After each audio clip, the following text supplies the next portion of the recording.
a speaker who needs no introduction, Professor Ronco, on safeguarding the maintenance hemodialysis patient during the COVID pandemic.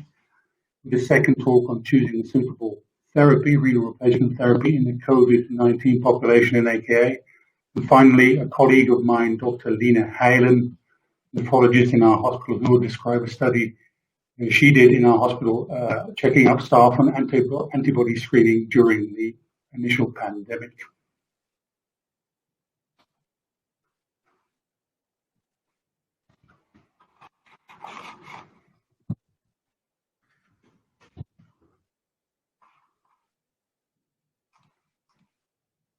Okay, we're speaking to you from iMEP this afternoon. This is the Institute for Medical Practice in Mechelen. I'd like to thank everybody here for facilitating us today with this webinar, and I'd like to point out also that iMEP had no influence on the actual content of the talks. This is the hospital I work in, and Dr. Lena Heylen also. I work on the intensive care department, and Dr. Heylen works on the nephrology department. I have no conflicts of interest.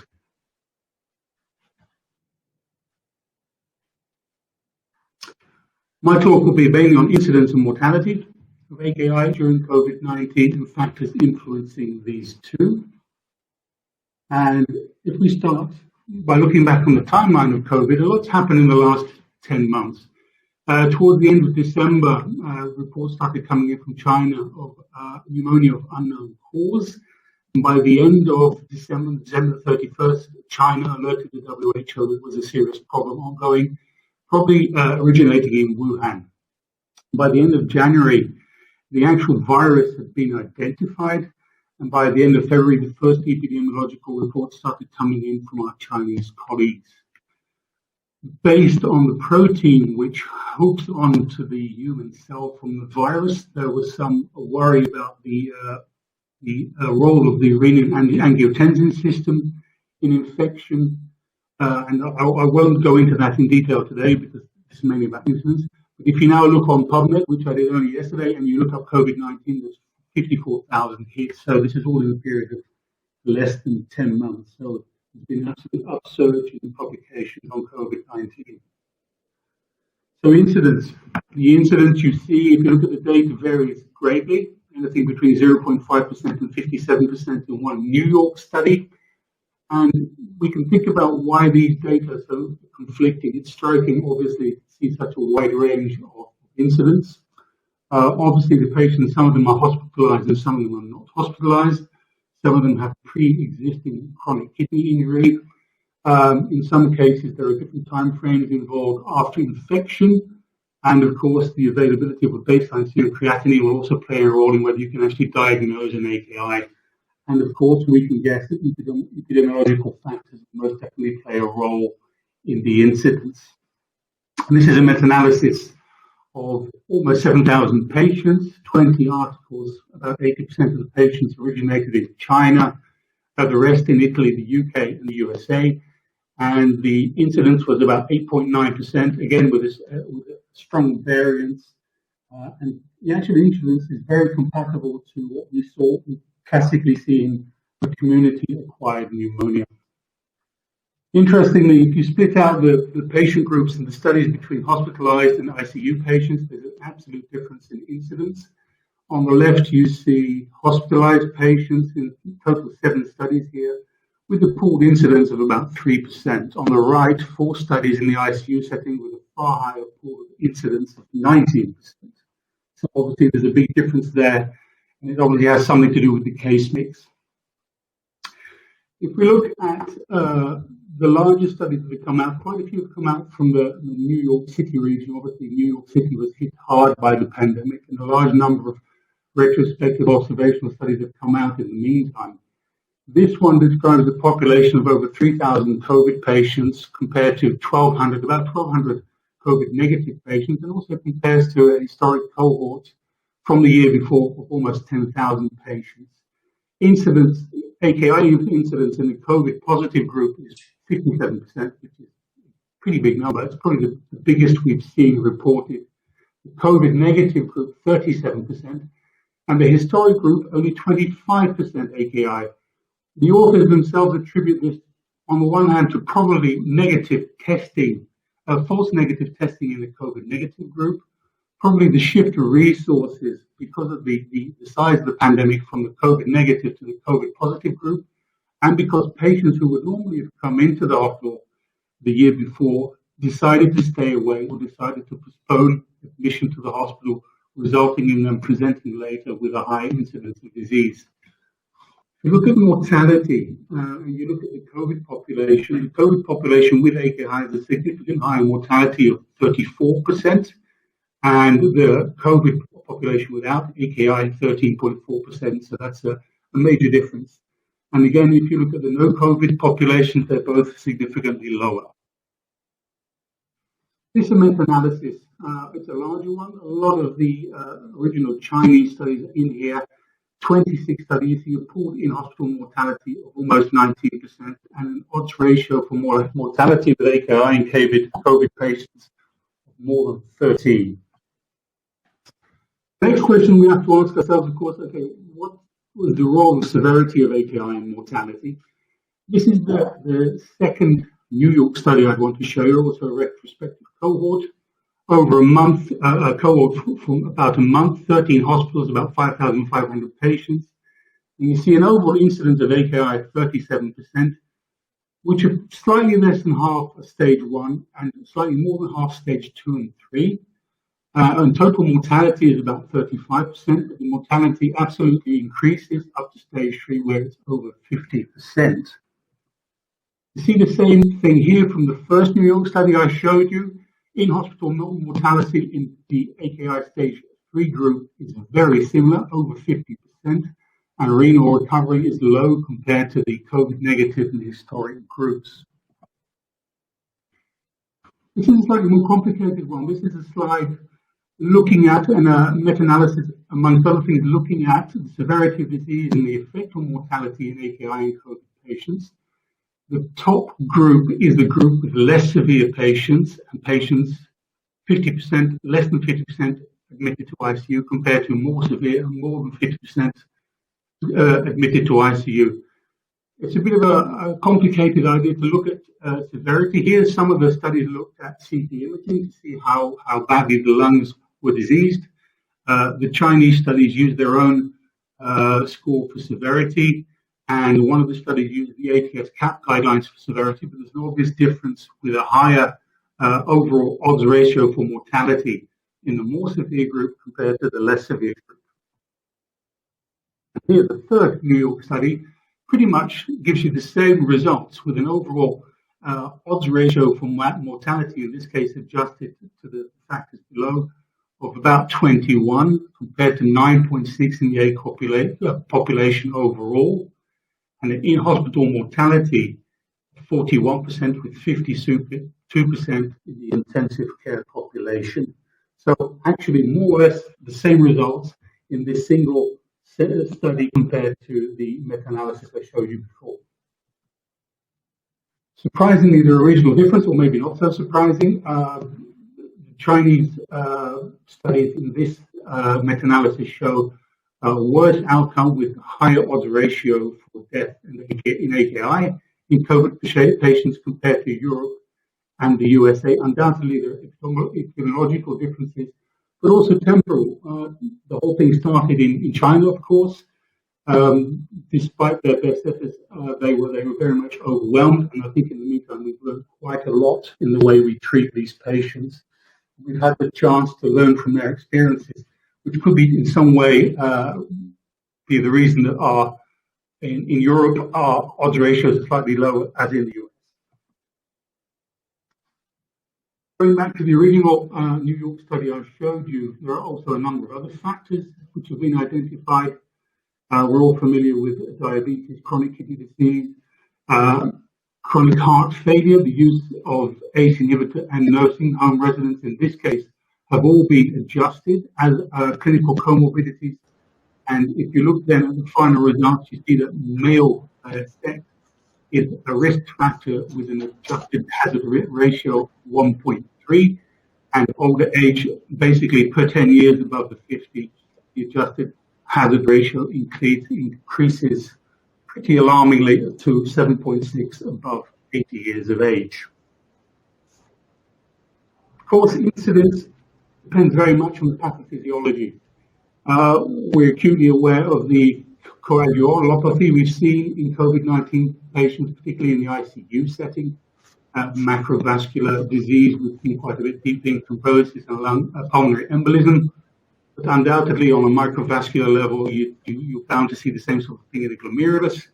A lot has been published about cytokine storm. Probably slightly less on the forefront than we originally expected. It's more of a cytokine drizzle. And on the other side, we also expect to see a direct effect of the virus on the kidney itself. Finally, bottom right, you see everything we do in ICU to keep the patients alive, possibly to the detriment of the kidney disease of the patient.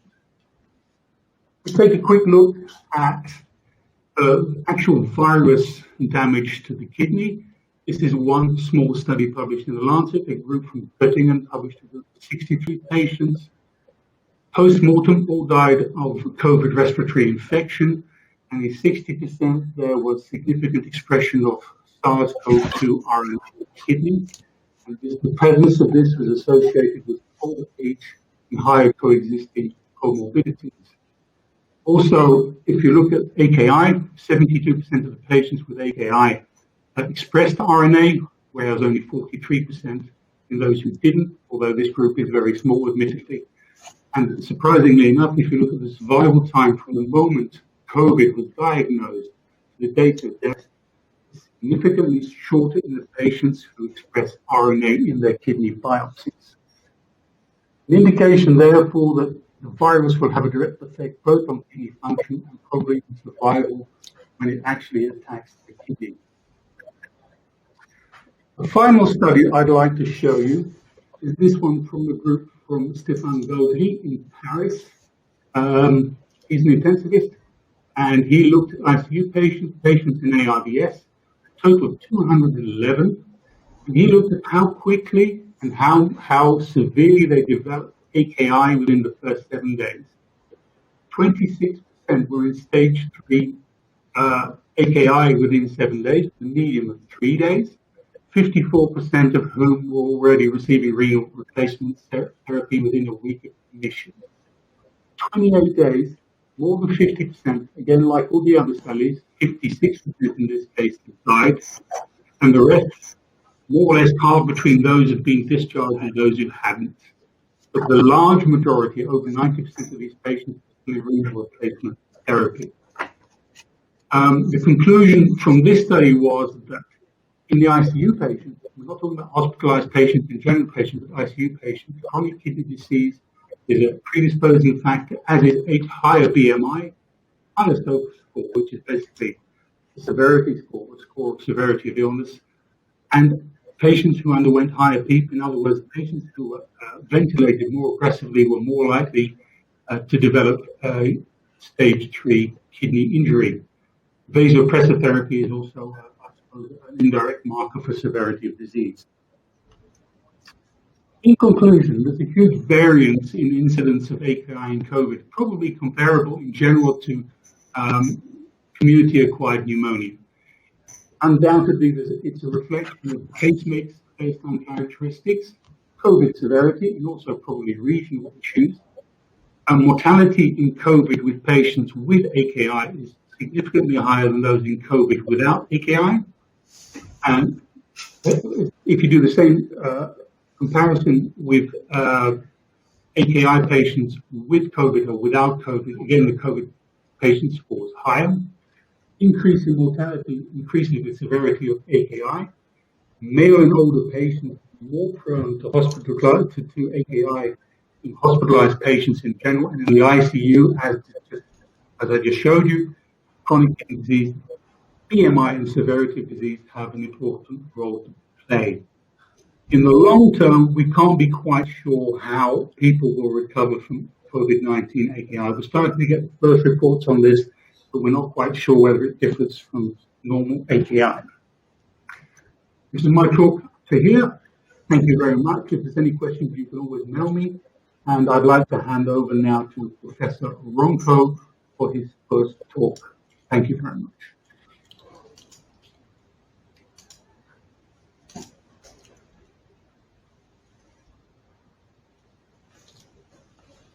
All right, thank you very much. I'm indebted with Nipro for the kind invitation to this webinar.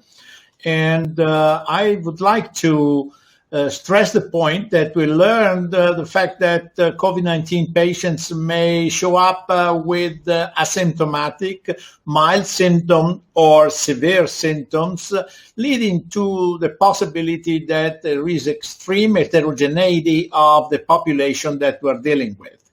Certainly, the radiological findings go from non-severe to severe conditions that have been identified with CT scan and other imaging techniques. Now, this opens a completely new world to the nephrologist in the clinical arena and is what we call the new normal probably for the future. So we will have to deal with patients with CKD, hemodialysis, peritoneal dialysis, transplantation, and AKI. Just to start with CKD, we can say that these are a vulnerable population that requires specific attention, and special protocols for ambulatory care, including telemedicine, should be somehow developed. The problem can be bidirectional because, in fact, COVID-19 patients may develop AKI or AKI on CKD, or simply patient may not recover after AKI, developing CKD, and finally requiring hemodialysis. So this adds an increased burden to the nephrology clinic in general, especially when there is a large population developing these problems. Also, this suggests to create a post-AKI and post-COVID-19 clinic to unveil unresolved kidney damage that may lead sooner or later to progressive CKD and finally requiring dialysis. In fact, dialysis population is also a vulnerable population, and it is a challenge for prevention and control because of limited spaces in dialysis center, and therefore the hemodialysis unit can be taken as a prototype for a setting where droplets and contact may represent a risk.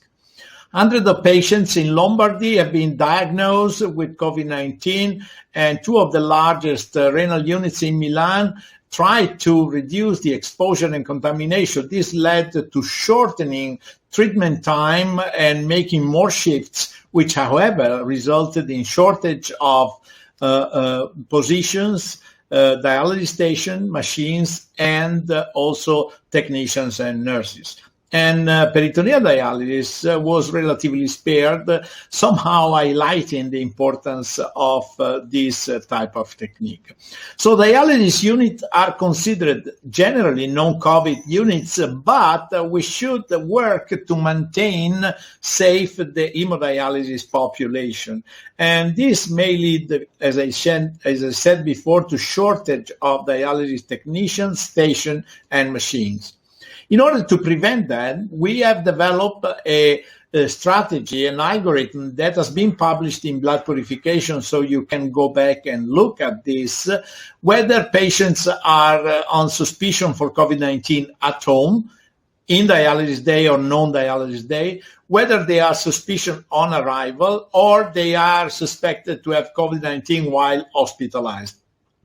In all the cases, there is a triage area outside the dialysis unit, and then there is a immediate swab test to be done when the suspicious is present.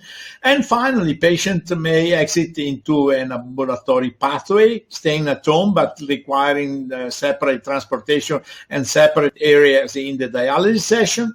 Hospitalized, possibly in areas of the dialysis unit with specific areas also in the hospital called COVID areas, or admitted to the intensive care units. This, as I mentioned before, even in very advanced countries have developed crises for kidney dialysis, and this represents a real problem. Now, for hemodialysis patients, there are multiple mechanisms by which COVID-19 can injure the kidney, and in fact, the CKD patients are more prone than others to develop AKI. So we have 4 potential target populations to be treated. 1, chronic HD patients with minimal or no symptoms that become positive and still going into ambulatory care. Chronic HD patients becoming critically ill, requiring hospital admission, or even developing acute on chronic or critical illness so that they need to be placed in the ICU. Patients that develop AKI and patients with AKI that do not recover renal function and therefore require chronic dialysis after this. Hemodialysis should maintain immunohomeostasis and encourage recovery by removing cytokines and other pro-inflammatory mediators, possibly managing and preventing complications. Unfortunately, many of the uremia retention products that are dealing with inflammation are in the range from 20 to 45,000 Daltons and may require special membranes to be treated or special other treatments to be removed. Now, this takes me to the second part of my talk, which is AKI mechanism and management. We have already seen about the extreme heterogeneity of the population that develops AKI, but the incidence of AKI depends very much on the type of hospital, the policies for hospital admission, COVID areas, and level of critical illness in which patients are admitted to the hospital. In our hospital, basically, COVID patient admitted to the hospital developed AKI, mild or severe, in 40%, while only 20% of the patients admitted to the ICU required a renal replacement therapy. Now, we already on February 6 published this paper on the Lancet Respiratory Medicine saying preparing for extracorporeal organ support in intensive care. And in fact, a tsunami in the ICU came. And once we have learned about AKI, we published this paper showing that AKI is observed frequently with patients with specific respiratory distress syndrome. They may be associated with high level of inflammation. They may be more prone to develop AKI in the CKD population. And finally, we may say that it's important to identify patients at risk in order to better allocate the resources that can be both antiviral therapies, but in conjunction may require renal replacement therapy. The localization of the virus in the kidney has been proven now, and this is a mechanism that we published in Lancet Respiratory Medicine about in March, practically, where we highlighted the possible direct damage to the kidney due to hypovolemia, and finally the 3 mechanisms leading from pneumonia and ARDS also to cytokine release syndrome and hypercoagulable state that is typical of this situation. We have seen that the patient may suffer from alteration of cardiovascular system, and also 50% of the patients admitted with COVID-19 to the hospital suffer from gastrointestinal and liver involvement, and some of them actually develop gastrointestinal disease after this, leading to possible hypovolemia due to diarrhea and gastrointestinal losses, showing that there is a definite crosstalk involved between organs by the virus that may lead to cardiorenal syndrome, hepatorenal syndrome, lung-kidney interaction, and so on. We have already published in the past how extracorporeal organ support can be provided in patients with multiple organ dysfunction when you just may need to change some part of the circuit, moving from ultrafiltration to dialysis to plasma exchange to hemoperfusion or other techniques that may actually support different organs. One of the aspects of main interest is the severity of disease induced by an immunodysregulation, which reminds very much of what happened in the sepsis syndrome. And in fact, this is the reason why early treatment with anti-interleukin-6 drugs was advocated.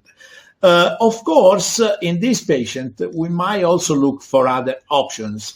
And because of the immunodysregulation and the response from the innate immunity and the counter response from the adaptive immunity may lead to pro-inflammatory and anti-inflammatory cytokine release into the circulation at high levels, I think that this may overcome the toxic threshold and generate a sepsis-like situation.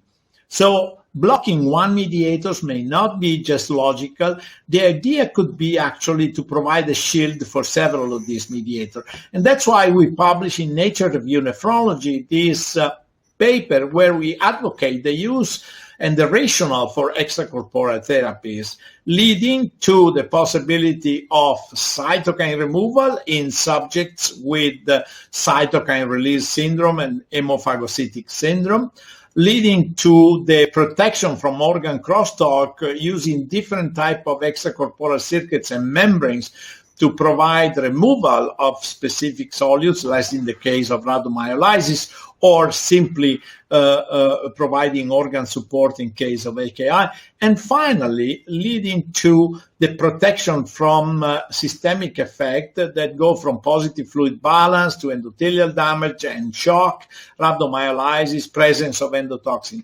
We should mention that these patients sometimes develop a superimposed sepsis, and it makes a lot of sense actually to treat this patient with sequential extracorporeal therapies depending on the windows of the time of developing the syndrome. For example, when you have sepsis superimposed, it makes sense to remove endotoxin. When you have a cytokine release syndrome, then you will remove cytokines. And finally, if you develop organ failure, it makes sense to support organ function. So from the infection to the immune response to organ damage, removing cytokines and chemokine makes a lot of sense because this seems to be the point in which the dysregulated immune response lead to endothelial dysfunction and organ failure. When you use hemoperfusion or CRRT with different membranes, you actually block, according to the peak concentration hypothesis, the peak of these substances in a specific way, leading to endothelial protection and supporting organs. Makes little sense to measure cytokines because we know today that there is a quick and rapid equilibration between tissue and vascular space, and the half-life of these substances are so short that actually you may not capture the right moment for the reduction in the circulation. So in any case, while we know that inflammation is a necessary evil, we also know that there is a counter-inflammation, and we need actually to take care of the dysregulated response. The peak concentration hypothesis, whether this occurs in subsequent phases or in a simultaneous phases, as the rationale for blood purification therapies, including special membranes, CVVH, CVVHD or hemodiafiltration, and hemoperfusion. And once again, the removal of mediators can be achieved with, for example, different type of extracorporeal therapies. This is what we have advocated in this Lancet paper published in May, where we start with the indications, and the frequently asked question is when to start. Our approach is to start much before AKI develops in a severe form using special membranes or hemoperfusion. You need to prepare to perform this therapy, to prescribe this therapy, including setting anticoagulation, to deliver accurately the therapies, and finally to monitor the therapy in order to make sure whether you have to go back and change your prescription. As I mentioned before, today we have different type of membranes available with different porosity and different pore size distribution, including the most recent triacetate membranes with reduced thickness and capacity to be employed in hemodiafiltration filtration. Other membranes are with high cutoff, but we should always take care of albumin leakage. The use of sorbents, on the contrary, has been utilized both in isolated session or in combination with CRRT, either before or after the filter. And this is the case of spatial neutral macroporous resins that seem to have a very high surface area available for absorption. And this has been used in several patients during treatment for COVID-19 patients. This is the case, for example, of a patient admitted with a severe situation. He underwent mechanical ventilation. He released high level of cytokines and hypercoagulable state. He was treated for 3 days with hemoperfusion with this special cartridge, HA380 from Jiafen, China. And then later on, he developed normalization of cytokine level and improved pulmonary exchanges until it was extubated. Interestingly enough, there was a stabilization of mean arterial pressure, reduction of norepinephrine requirement, reduction of circulating interleukin-6, and there was a restoration of the monocytic response that was originally paralyzed. Also, there was an improvement in antigen presentation, restoring the condition of the immune response, and this was proven by the improvement of HLA-DR expression on the surface of monocytes. So this can also be used and utilized in conjunction with ECMO, and this is what has been done in order to limit and mitigate further release of cytokines in a patient that is already inflamed. Of course, these are the key messages that you may read in the Lancet paper, and also in a panel we mentioned the research priorities. Probably we will never get the randomized control trial optimal to demonstrate the evidence and efficacy of these treatments, but at least we should identify the type of patients in which we should start this therapy and patients in which the benefit is probably higher. We can conclude saying that COVID-19 patient may require several different types of extracorporeal therapies, even before AKI develops, by limiting the effect of cytokine storm, using special type of membranes, special type of dialyzers, special type of extracorporeal organ support, and possibly hemoperfusion. You may follow these concepts on our cappuccinos and possibly in our Vicenza course that will be held virtually this year, and registrations are open. And with this, I thank you very much for your attention, hoping to have been within the allotted time. Thank you very much. Thank you, Professor. Thank you very much for those two excellent talks, as always. I'd like to move on to our next speaker first, and maybe we have some time for questions towards the end of the presentation. So now we move on to Dr. Lina Heylen for her presentation on antibody screening in staff members during the COVID pandemic.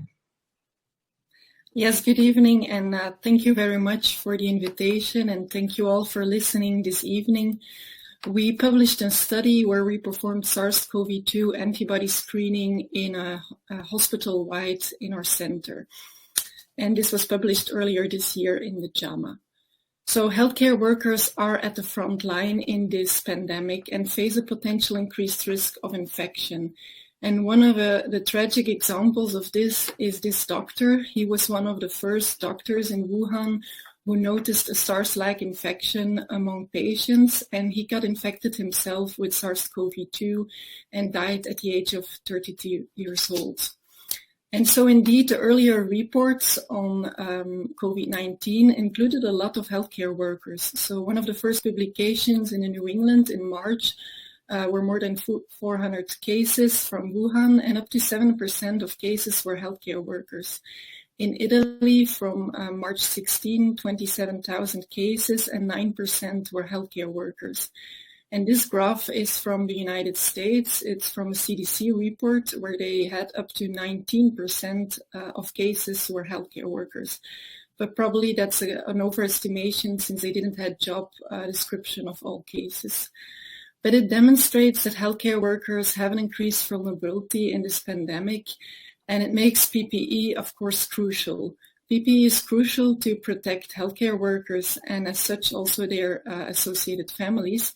But it's also crucial for the patients because we have our chronic patients, for example, our hemodialysis patients, and for them, social isolation or distancing is not possible, and they rely on our clinical care. And with adequate PPE, we protect them as well.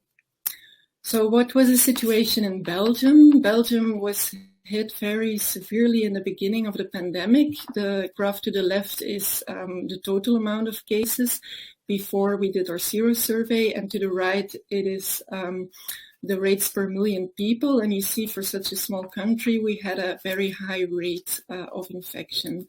And if you look at the graph of Belgium, in the left is the situation in April, and to the right, the situation in May. And the northeast of the country, there was the epidemic, that was the epicenter of the epidemic, and that's exactly where our clinic is located. So already before the first case was detected in our clinic, we had very stringent PPE measures applied.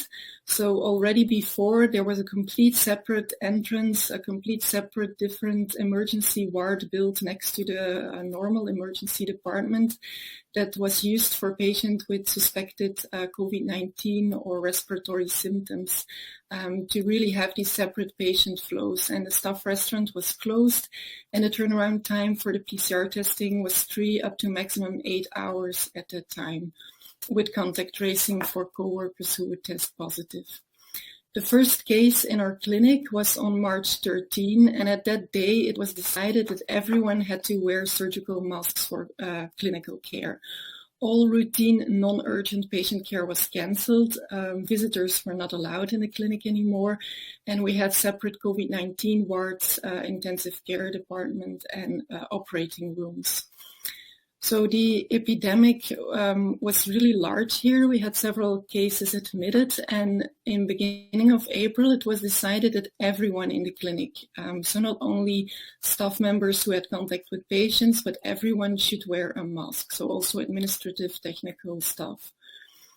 And then in the end of April, our microbiologist, who did already a tremendous job in guiding our clinic through this, had the ambitious idea to perform a sero survey, where they would hospital-wide evaluate SARS-CoV-2 antibodies among everyone working here. So everyone working in the clinic, and this means really everyone, so even students, volunteers, people who work here only rarely were invited. And 3,056 tests were performed between April 22 and April 30, including physicians, nurses, paramedical staff, technical staff, administrative staff, and students and volunteers. The test that was performed was a single-lane rapid IgG-IgM lateral flow assay against the nucleocapsid protein of SARS-CoV-2. And the test had been really rigorously validated, both externally by the group from Leuven. They published this earlier and had 7 rapid lateral flow assays that they tested. And the test that we used had a sensitivity and specificity around 97% and was and in-house validation using historical samples and using PCR-confirmed samples, and obtained similar results. IgM did not had any benefits, so it reduces specificity and doesn't really lead to a gain in diagnostic performance. So IgM results were included or excluded, from the results. So what were the results? 64% of staff members had IgG antibodies against SARS-CoV-2, and there was no difference in gender or age, But more importantly, there was no difference whether the staff member had worked during lockdown or not, had any patient contact or not, had even any COVID-19 patient contact or COVID-19 co-worker contact. So people working at the emergency ward or in the intensive care with COVID-19 patient did not have an increased risk of being seropositive for SARS-CoV-2. And the only factor that significantly associated with an increased risk of seropositivity was having a suspected or confirmed COVID-19 contact in a household situation. The second part of our study included asking for the symptoms. So all staff members filled in a questionnaire regarding their prior symptoms, and a very high proportion of staff mentioned at least one prior symptom. That probably reflects the high vigilance at that time. So everyone who had maybe some sore throat or a cough was, of course, very attentive to this. But all symptoms were more frequent in people who were seropositive. But one of the symptoms that was really that stuck out was anosmia. And anosmia, so here also ratios are in the adjusted analysis, so includes all the symptoms in the final model. And anosmia has a very high predictive value, independent for being SARS-CoV-2 IgG positive. So this means that it is a very high negative predictive value. So in healthcare workers who did not report any anosmia prior to the sero survey, the chance of finding antibodies was low. So what is the conclusion of our study? The conclusion that many people focus on, and for which were also cited in the literature, is that we had 6.4% seropositivity.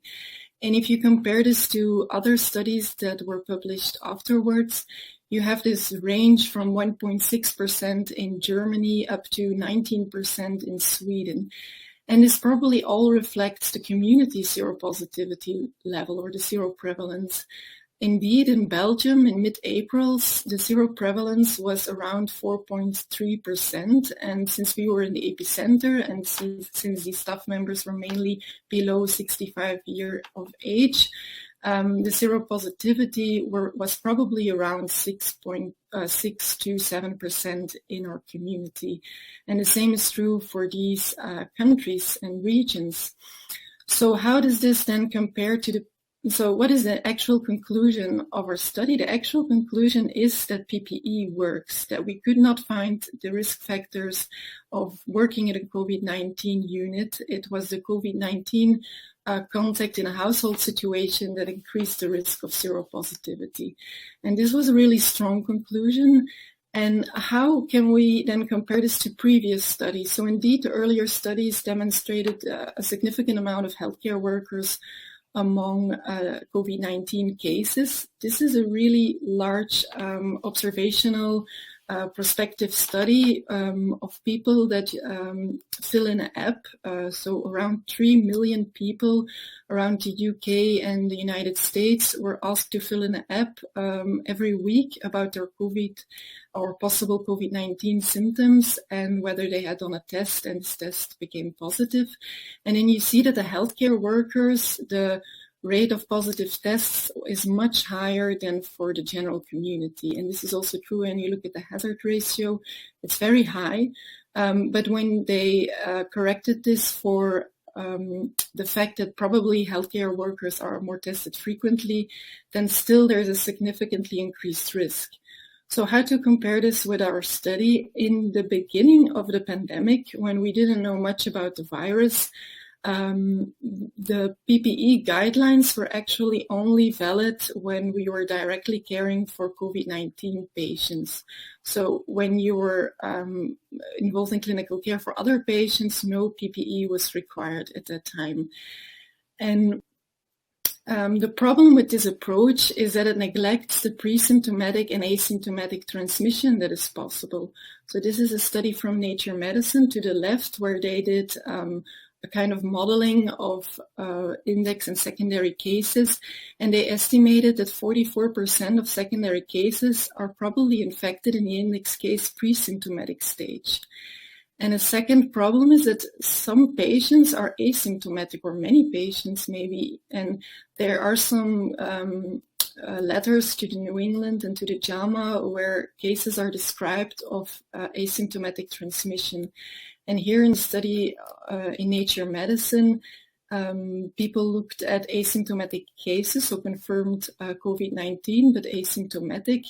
And they have even a more prolonged viral shedding than the symptomatic cases. So asymptomatic transmission is another problem. And when you use PPE only in cases of confirmed COVID-19, you have this risk of infection also. And more recent studies actually demonstrate the same. So this is a very large study from the New York area where 40,000 healthcare workers were tested. And then you see that even if your job entails direct patient care or even working on a COVID-19 positive unit, in the adjusted model, this didn't really matter. So there was no significantly increased risk for these healthcare workers to have SARS-CoV-2 antibodies. So demonstrating actually the same as we did. This is another study from Los Angeles where 6,000 healthcare workers were included, and they actually had similar results. So still COVID exposure in workplace played a role. So it was there was a significantly increased risk, but the risk was of course much, much higher in a household situation of close and protected contact. And also here anosmia was very predictive for seropositivity. And this is, I found interesting from the Lancet Infection Diseases, where they describe when to use PPE. In the beginning, when the pandemic is only some rare cases with clear epidemiological links, you can use the PPE only in situation of confirmed or suspected COVID-19. But when the pandemic goes on in the community and there's circulation established, there are local outbreaks, you need PPE for everyone, for every patient contact, and even for everyone at a specific moment. So I think this confirms, or this goes together with our study. So it's reassuring, PPE works. It was, I had much fun doing these analysis, and I would like to thank very much Dr. Deborah Steensels and Dr. Els Oris for being part of this. They do an incredible job, so thank you very much. Also everyone from our clinic who was involved, and also the collaborators from the other centers. So thank you for your attention, and if you have any question, please do not hesitate to contact me. Thank you. Okay, thank you, Dr. Heylen, for this excellent presentation. I was in the thick of it myself, so I know how well the microbiology department did in our hospital to set out the strategy, and we're very grateful for that. And also, to be honest, even at the height of the pandemic, we didn't actually run out of PPE, which was very important to us in many departments, particularly, of course, in the intensive care. Okay, I'd like to thank both our speakers for their excellent and educational presentations. We'd love to hear from you. This has been our first webinar from iMEP, and it's been a bit of a, we've had the odd hitch to start with, but we've managed to get through it, and we look very much to your feedback. So thank you very much for your involvement. Finish. Close. Aki.